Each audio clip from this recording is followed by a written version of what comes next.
വിശുദ്ധ വേദപുസ്തകം നാം പരിശോധിക്കുകയാണെങ്കിൽ സകല മനുഷ്യരുടെയും ജീവൻ രക്തത്തിൽ അധിഷ്ഠിതമാണ് എന്ന് നമ്മൾ വായിക്കുകയാണ്. പഴയ നിയമം ലേവ്യ പുസ്തകം 17-ാം അധ്യായം അതിന്റെ 11-14 വാക്യങ്ങൾ നാം വായിക്കുമ്പോൾ പഴയ നിയമത്തിൽ ലേവ്യ പുസ്തകം 17-ാം അധ്യായം 11-14 വാക്യങ്ങൾ നാം വായിക്കുമ്പോൾ ഇങ്ങനെ വായിക്കുന്നു: മാംസത്തിന്റെ ജീവൻ രക്തത്തിൽ അല്ലയോ ഇരിക്കുന്നത്? യാഗപീഠത്തിന്മേൽ നിങ്ങൾക്ക് വേണ്ടി പ്രായശ്ചിത്തം കഴിക്കുവാൻ ഞാൻ അത് നിങ്ങൾക്ക് തന്നിരിക്കുന്നു. രക്തമല്ലോ ജീവൻ മൂലമായി പ്രായശ്ചിത്തം ആകുന്നത്. പ്രിയ വാത്സല്യമുള്ള ദൈവമക്കളെ, ഏതൊരു മനുഷ്യന്റെയും ജീവൻ രക്തത്തിൽ അധിഷ്ഠിതമാണ്. അതുകൊണ്ടാണ് അപകടത്തിലോ ഏതെങ്കിലും രീതിയിലുള്ള ശരീര മുറിവുകളിലോ ഒരു മനുഷ്യന്റെ ശരീരം അകപ്പെട്ട് രക്തം വാർന്നു പോയാൽ അദ്ദേഹത്തിന് ജീവഹാനി സംഭവിക്കുന്നത്. ആശുപത്രികളിൽ സർജറിക്ക് വിധേയമാകുന്ന മാരകമായ ചില രോഗികൾക്ക് സർജറി നടക്കുന്ന സമയം രക്തം സംഭരിച്ചതിന് ശേഷം, രക്തം കരുതി വെച്ചതിന് ശേഷം, രക്തം സൂക്ഷിച്ചു വെച്ചതിന് ശേഷം സർജറികൾ നടത്തുകയെല്ലാം ഇതിന്റെ അടിസ്ഥാനത്തിലാണ്. ശരീരത്തിലെ രക്തത്തിന്റെ അളവ് കുറഞ്ഞാൽ ആ കുറയുന്ന അളവിന് തക്കവണ്ണം ആ ശരീരത്തിലെ ഏത് ഗ്രൂപ്പിൽപ്പെട്ട രക്തമാണോ കുറഞ്ഞത് അതേ ഗ്രൂപ്പിൽപ്പെട്ട രക്തം കുറഞ്ഞ സ്ഥാനത്ത് നൽകേണ്ടത് അനിവാര്യമാണ്. പ്രിയ വാത്സല്യമുള്ള ദൈവമക്കളെ, മനുഷ്യന്റെ ജീവൻ രക്തത്തിലാകയാൽ മനുഷ്യനെ വീണ്ടെടുക്കുവാൻ രക്തം മാത്രമാണ് അനിവാര്യമായിരിക്കുന്നത്. അതുകൊണ്ടാണ് എബ്രായ ലേഖനം 9-ാം അധ്യായം 22-ാം വാക്യത്തിൽ വായിക്കുന്നത്: രക്തം ചൊരിഞ്ഞിട്ടല്ലാതെ വിമോചനമില്ല. എന്നെ കേൾക്കുന്ന വാത്സല്യമുള്ള ദൈവമക്കളെ, ഒരു മനുഷ്യനെ പാപത്തിൽ നിന്ന് രക്ഷിക്കുവാൻ ദൈവത്തിന്റെ ഓമനപുത്രനായ യേശുവിന്റെ പരിശുദ്ധമായ നിർമ്മലമായ രക്തം ഒന്ന് മാത്രമേ ഉപകരിച്ചിട്ടുള്ളൂ, ഇന്നും ഉപകരിക്കത്തുള്ളൂ എന്ന് കർത്താവായ യേശുക്രിസ്തുവിന്റെ നാമത്തിൽ ഓർപ്പിക്കുകയാണ്. ലോകത്തിൽ ഒട്ടനേക മകൾ വ്യക്തികൾ ഉണ്ടായിട്ടുണ്ട്, ഇപ്പോഴുമുണ്ട്, ഇനി ഉണ്ടാകുവാൻ ഇരിക്കുന്നുമുണ്ട്. എന്നാൽ ഈ മകൾ വ്യക്തികൾക്കൊന്നും മനുഷ്യന്റെ രക്ഷയ്ക്ക് വേണ്ടി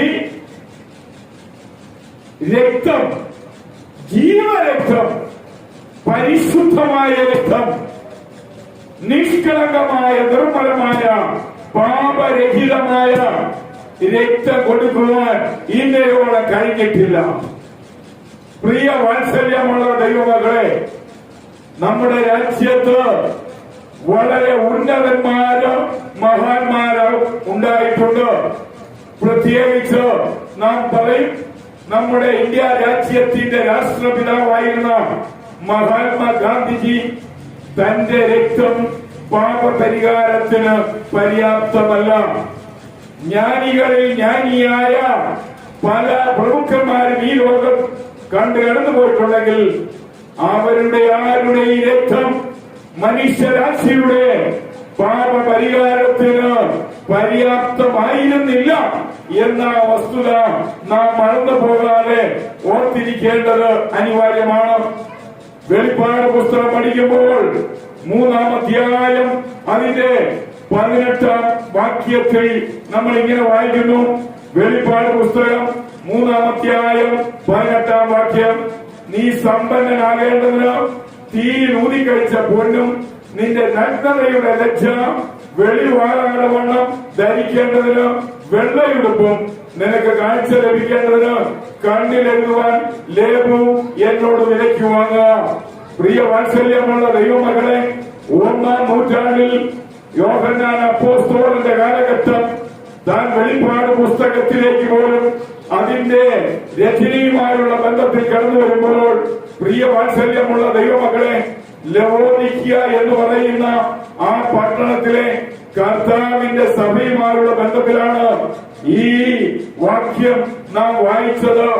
പ്രിയ വാത്സല്യമുള്ള ദൈവമക്കളെ, വെളിപ്പാട് പുസ്തകം 3-ാം അധ്യായത്തിൽ നമ്മൾ വായിക്കുമ്പോൾ സ്മുർണ, പ്രിയ വാത്സല്യമുള്ള ദൈവമക്കളെ, ഏഷ്യ മൈനറിലെ ഒരു സ്ഥലമാണ്. പിന്നെ അലക്സാന്ദ്രിയ എന്ന മറ്റൊരു സ്ഥലമുണ്ട്. ഇത് ഈജിപ്തിലെ ഒരു പ്രധാനപ്പെട്ട പട്ടണമായിരുന്നു. ഈ രണ്ട് പട്ടണങ്ങളിലും ആ കാലത്ത് വലിയ രീതിയിൽ മെഡിക്കൽ പ്രവർത്തനം നടന്നു വരികയാണ്. ശരിക്കും പറയുകയാണെങ്കിൽ സ്മുർണ എന്ന് പറയുന്ന പട്ടണത്തിലാണ് ആദ്യമായി ലോകത്തിലെ 1ാമത്തെ മെഡിക്കൽ കോളേജ് സ്ഥാപിതമാകുന്നത്. അങ്ങനെയെങ്കിൽ ആ മെഡിക്കൽ കോളേജ് സ്ഥാപിതമായി ആ കാര്യങ്ങളെല്ലാം ചെയ്ത ഡോക്ടർ ഗാലൻ എന്ന് പറയുന്ന മനുഷ്യൻ, ആ മനുഷ്യന്റെ ആ മെഡിക്കൽ കോളേജിൽ കണ്ണിനും ചെവിക്കും രോഗം വരുമ്പോൾ അതിനുപയോഗിക്കുവാനുള്ള ഒരു മെഡിസിൻ ഉണ്ടായിരുന്നു. ആ മെഡിസിനെ കുറിച്ചാണ് വെളിപ്പാട് പുസ്തകം 3-ാം അധ്യായം 18-ാം വാക്യത്തിൽ ദൈവത്തിന്റെ ആത്മാവ് പൗലോസിനോട് പറയുന്നത്. ലവോദിക്യ സഭക്കാർക്ക് ഏറ്റവും സുപരിചിതമായ ഒന്നായിരുന്നു അന്ന് സ്മുർണ പട്ടണത്തിലുണ്ടായിരുന്ന ഈ മെഡിക്കൽ കോളേജ്. ആ മെഡിക്കൽ കോളേജിൽ ഡോക്ടർ ഗാലൻ എന്ന് പറയുന്ന മനുഷ്യൻ വികസിപ്പിച്ചെടുത്ത ഐ ഓയിൽമെന്റ്, ഇയർ ഓയിൽമെന്റ്, ഇത് ആ സഭയിലുള്ള എല്ലാ വിശ്വാസികൾക്കും പരിചിതമാണ്.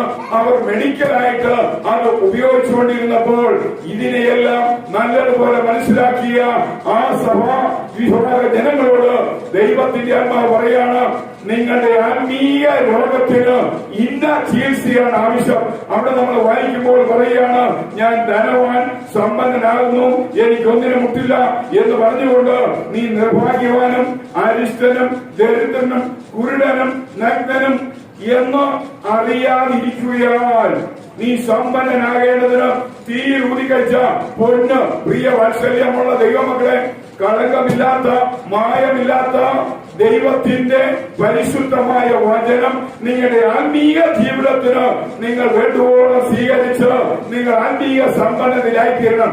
അതിനെ തെളിയിക്കുവാൻ, അതിനെ ഓർമ്മിപ്പിക്കുവാൻ, അതിനെ സ്ഥിരീകരിക്കുവാൻ അവർക്ക് പരിചയമുള്ള ആ നാട്ടിലെ മെഡിക്കൽ കോളേജുമായി ബന്ധപ്പെട്ട് അവര് ആവശ്യാനുസരണം ഉപയോഗിച്ചുകൊണ്ടിരുന്ന ആ ഐ ഓയിൽമെന്റിനെ കുറിച്ച്, ഇയർ ഓയിൽമെന്റിനെ കുറിച്ച് ഇവിടെ ദൈവത്തിന്റെ ആത്മാവ് ലേഖകനായ അപ്പോസ്തലനായ യോഹന്നാനിലൂടെ വെളിപ്പെടുത്തുകയാണ്. എന്താണ് പറയുന്നത് അറിയാമോ?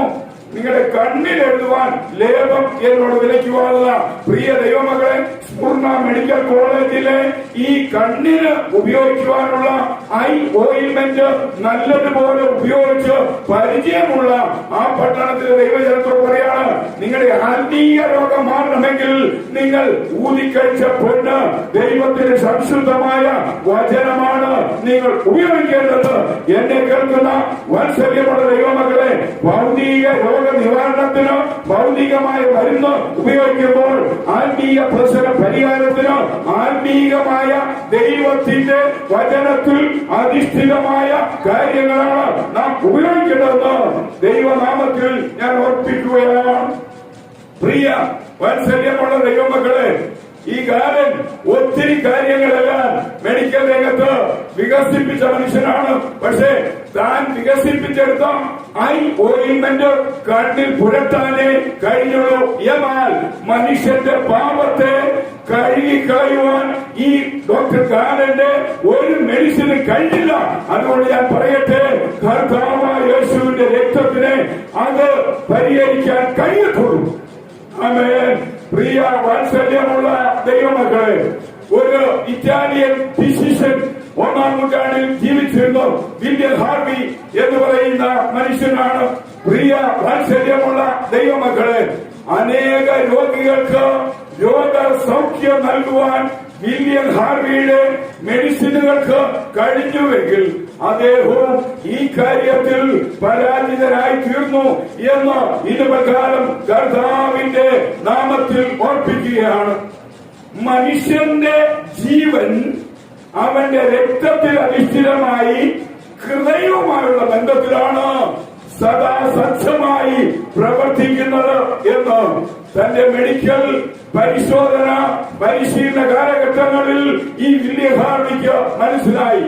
അവസാനം പ്രിയ വാത്സല്യമുള്ള ദൈവമക്കളെ, ഇദ്ദേഹം ഒരു സാധാരണ ഫിസിഷ്യനായിരിക്കുക മാത്രമല്ല, ലോകത്തിൽ അറിയപ്പെടുന്ന ഏറ്റവും പ്രമുഖനായ ഒരു കാർഡിയോളജിസ്റ്റായിലൂടി ഈ മനുഷ്യൻ മാറിയപ്പോൾ ഏതൊരു രോഗിക്ക് ഹൃദയ സംബന്ധമായ ഒരു രോഗവുമായി തന്നെ സമീപിച്ച് ആ രോഗിക്ക് താൻ മരുന്ന് നിർദ്ദേശിക്കുന്നതോടൊപ്പം താൻ ഒരു കാര്യം കൂടി പറയാനുണ്ടായിരുന്നു.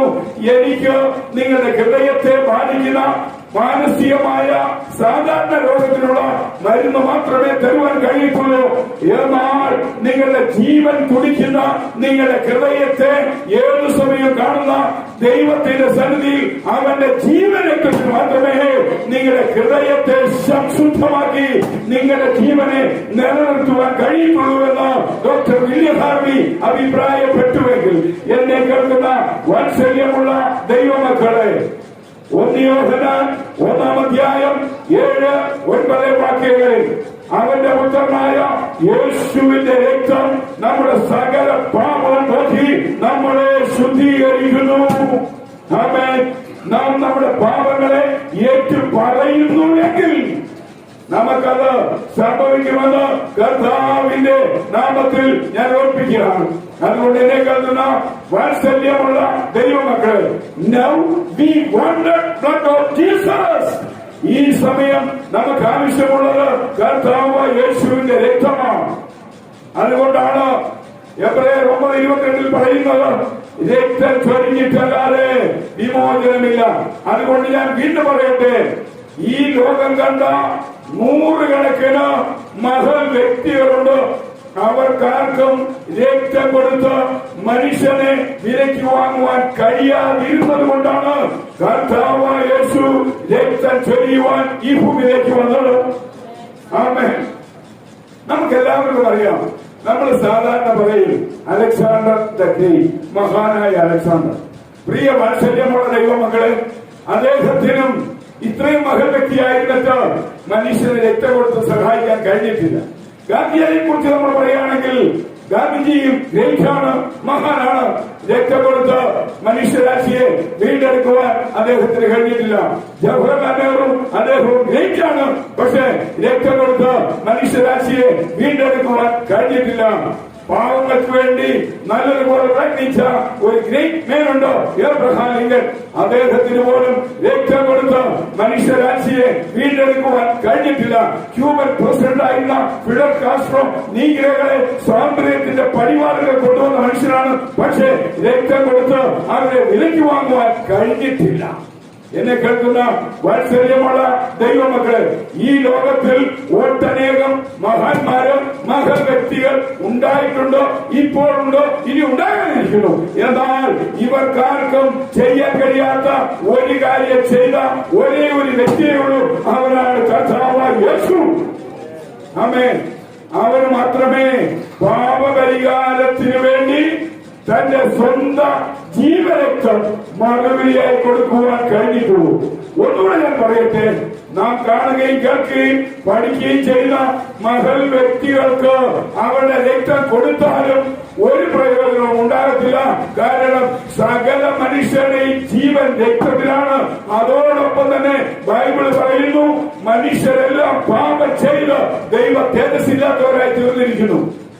പാപമില്ലാത്ത പരിശുദ്ധനായ നിർമ്മലനായ നീതിമാനായ ഒരേ ഒരു വ്യക്തിയെ ലോകം കണ്ടിട്ടുള്ളൂ, ഇപ്പോൾ കാണുന്നുള്ളൂ, ഇനി കാണാനിരിക്കുന്നുള്ളൂ.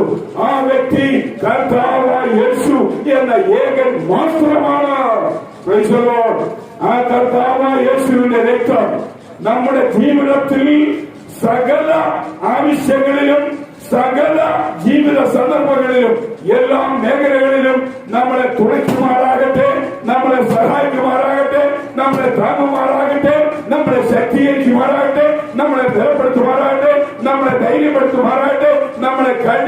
സംശുദ്ധമാക്കി മാറ്റുമാറാകട്ടെ. അതുകൊണ്ട് പ്രിയ ദൈവമക്കളെ, I want blood of Jesus. എനിക്ക് യേശുവിന്റെ രക്തം ആവശ്യമാണ്. ആമേൻ.